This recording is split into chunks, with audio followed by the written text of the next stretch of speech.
Thank you very much, Lenny. Thank you all for coming out to this conference for the Sunday morning. I suppose we're not in football season, so it's not as big a sacrifice as it might be.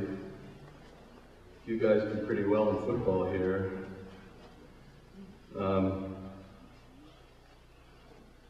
I feel very honored to be part of this gathering, and it seems very special to me at a personal level. I wanted to mention first that Rabbi Lenny Gordon had me here at Germantown Jewish Centre. I didn't realize it was 12 years ago, but it was quite a while ago. He hasn't changed a bit. And that was a wonderful day here with mandalas, sand mandalas, and Tibetan teachers and Reb Zalman making a kind of homecoming here and bringing together many communities, and it was very moving for me too.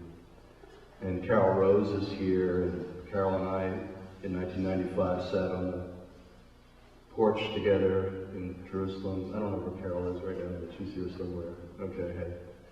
Learning visualization from Madame Colette, and she's going to be here to pass along some teachings of hers and what she's learned about visualization. So I'm very happy that Carol's here. My teacher Mark Bregman is here, and Krista Lancaster, and my friends and teachers from north of Eden have come all the way down from Vermont to not just talk, but to show us what's so exciting about the work they do. And we also have teachers I don't know personally, but who are experts on dream work, on Jungian psychology, psychiatry. We have teachers of Torah who can talk to us about dreams in Torah, dreams in the rabbinic tradition, the mystical tradition. We have Jessica Dibb, who's come from the Inspiration community in Baltimore, who's a friend of my friend Nama Frankel's. I'm glad she's here. I don't know where you are, but you're here somewhere. Are you? Oh, hi. We have Dr. Ernest Hartman, who I first heard when I was working on the book in 2003 in Berkeley, lecture in a wonderful way about how dreams help us contextualize and understand our emotions. And this whole day wouldn't have happened without Alana Shaw and Naomi Geschwind, who did all the real work of putting this program together, and I'm very thankful to them as well. So for me, it's kind of like a living reunion of different parts of my life, or a three-ring circus. I hesitate to call it a dream because I know I'll be misunderstood. I think the word dream is one of the most misunderstood words in the language. Because for me, it's very real, and I feel very humbled and blessed to be here and to be part of this. So, why am I here giving the keynote? Who am I to do that? Is it because I'm a teacher? In truth, I'm not a teacher. But today there are many teachers, and all of them have much to show us and are ready to teach. But though I've been teaching for a living for a very long time at the university, I'm not a teacher in that sense, in the sense that is important, which is to teach us how to change. I believe our dreams are teachers, and my dreams have taught me how to change. I used to have a certain dream over and over. I dreamed I was a teacher, and I came into a classroom. But there was one problem. I didn't know the subject.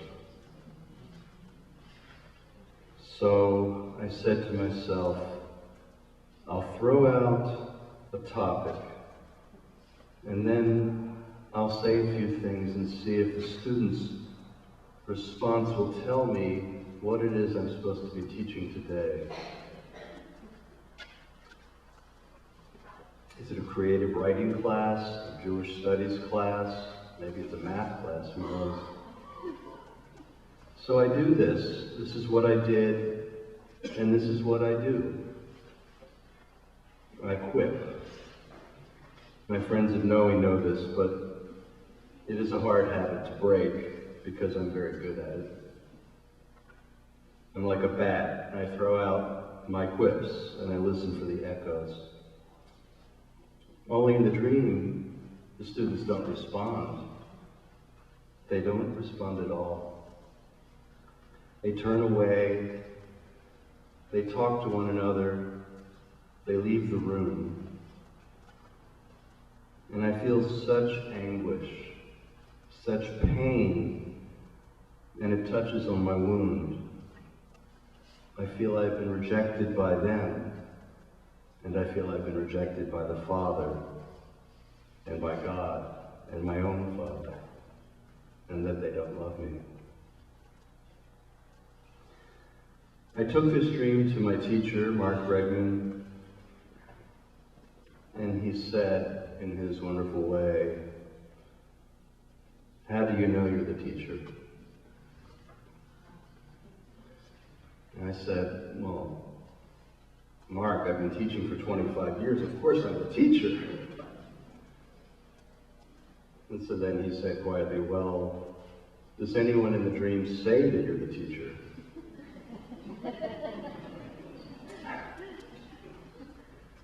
No, Mark, no one in the dream said that I'm a teacher.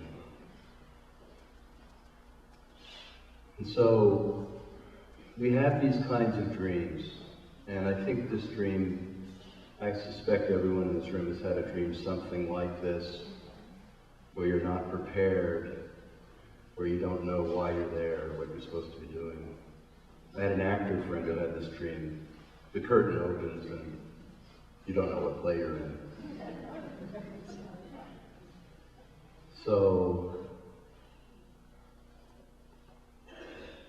I had this dream over and over again, and I think sometimes we feel when we have these kinds of dreams that we're doomed to have them over and over for the rest of our lives.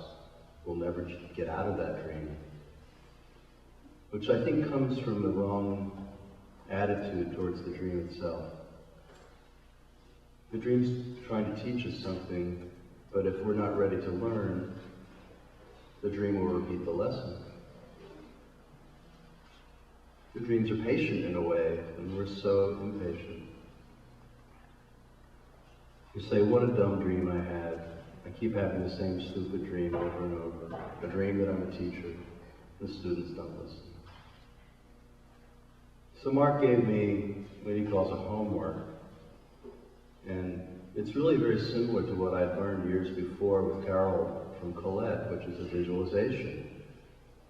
Madame Colette would create an opportunity for us to see, to visualize, and to feel deeply into our images. And Mark's method is somewhat similar, but you take a moment from the dream and you re-visualize, you see it again, and you feel it more deeply. And so he asked me to see myself walk into the classroom and imagine that I wasn't the teacher. And it was very hard to do. It was very, very hard to do. Because the first level was just as stupid as saying, "Well, I'm a teacher, so how can I imagine I'm not a teacher? I work so hard to be a teacher. I spend so much time being a teacher. How can you ask me to give that up? And what does that mean to give that up? And who am I if I'm not that person that I am so often? I even get paychecks for it. How can you say I'm not the teacher?" I got through that. That was hard, but I got through that.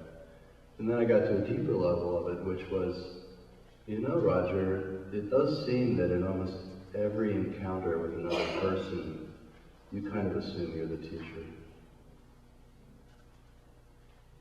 You kind of assume, okay, I'm here, I'm the teacher, I'm going to teach you something." So that was a harder level because